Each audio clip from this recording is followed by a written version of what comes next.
ভালো মৃত্যুর এক নাম্বার আলামত কালিমা পড়ে যদি মরতে পারে। বিশ্বনবী বলেন, মান কানা আখিরু কালামিহি লা ইলাহা ইল্লাল্লাহ, যে ব্যক্তির সর্বশেষ কথাটা হবে, বাক্যটা হবে লা ইলাহা ইল্লাল্লাহ, দাখালাল জান্নাহ, সে জান্নাতি হয়ে যাবে। এরপরে বিশ্বনবী বললেন, আল মুমিনু ইয়ামুতু বিজাবি ইরকিল জাবিন, মুমিন যখন মারা যায় তার কপাল ঘেমে যায়। সুবহানাল্লাহ পড়েন। হাত ঘামে না, পা ঘামে না, মুমিনের কপাল ঘামে। সুবহানাল্লাহ। এজন্য কেউ মারা গেলে কপালের মধ্যে হাত দিবেন, দেখবেন ওই ঘামের মধ্যে একটা জান্নাতি ঘ্রাণ আছে। সুবহানাল্লাহ। এরপরে বিশ্বনবী বললেন, ফি লাইলাতিল জুমা, জুমার রাতে যদি মরে, আও ফি শাহরি রমাদান, কিংবা রমজান মাসে যদি মরে, আও ফি সাফারিল হজ, কিংবা হজের সফরে যদি মরে।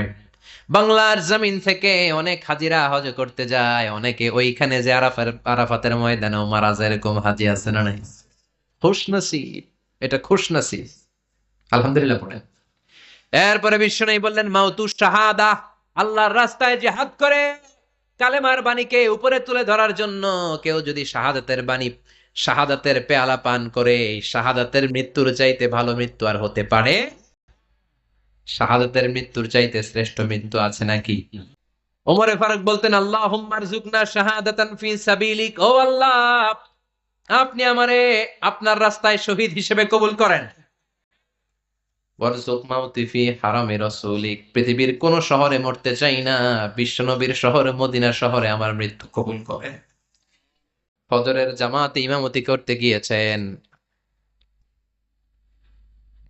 মাওলাল মুগীরা, আবু লুলু, আবু লুলু আল মাজুসি, মাওলাল মুগীরার আঘাতে অ্যাসাসিনেটেড বাই মুগীরা, স্টেবিং করেছে এখানে।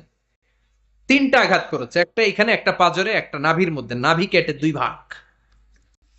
ওনাকে খাবার দেয়া হলো নাবিজ, দুধ মাখানো নাবিজ, ওই নাবিজের দুধ নাভি দিয়ে বের হয়ে যায়। উনি বললেন, কে মেরেছে আমাকে? বলল, অগ্নি উপাসক। শুকরিয়া করে বললেন, আল্লাহ, আমারে কোনো মুসলিম মারে নাই, কোনো মুমিন মারে নাই।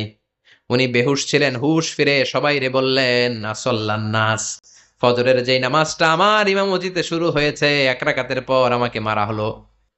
এবার আমাকে বলো, আমার নেতৃত্বে যে নামাজটা শুরু হয়েছে, নামাজটা ঠিক মতো হয়েছে কিনা। সুবহানাল্লাহ। এজন্য শাহাদাতের তামান্না সবচেয়ে বড় তামান্না, চিল্লায় বলেন ঠিক কিনা। এরপর বিশ্বনবী বললেন, মুরাবিতান ফি সাবিলিল্লাহ, মুসলিম রাষ্ট্রের পাহারা দেয় যারা, বর্ডার গার্ড। আমাদের দেশের বর্ডার গার্ডের কি বলে? আগে বিডিআর ছিল, এখন বিজিবি। বিএসএফ এর গুলিতে যদি মারা যায়, এটা শহীদ। সুবহানাল্লাহ। এর চেয়ে শ্রেষ্ঠ মৃত্যু আর হতে পারে? এরপর আল মাউতু আলা আমালিন সালেহ, কোন ভালো কাজের উপর মরণ। নামাজে সেজদা দিয়েছে, সেজদা অবস্থায় অনেকে চলে যায়, এরকম আছে না নাই? তাহাজ্জুদের জায়নামাজে যেন আমাদের মরণ হয়, পড়ে না আমিন। রোজা অবস্থায় মারা যাওয়া, নেক আমল অবস্থায় মারা যাওয়া, এগুলো হচ্ছে আলামাত হুসনিল খাতিমা। আপনার শেষটা, বিদায়টা, মৃত্যুটা যে ভালো হয়েছে তার আলামত। আল্লাহ এই যে কথাগুলো বললাম, শ্রেষ্ঠ শ্রেষ্ঠ মৃত্যু, এজন্য আখিরাতের জীবনের জন্য প্রস্তুতির দরকার আছে না নাই? মরণ হচ্ছে সবচেয়ে বড় প্রস্তুতি, মরণের চিন্তা।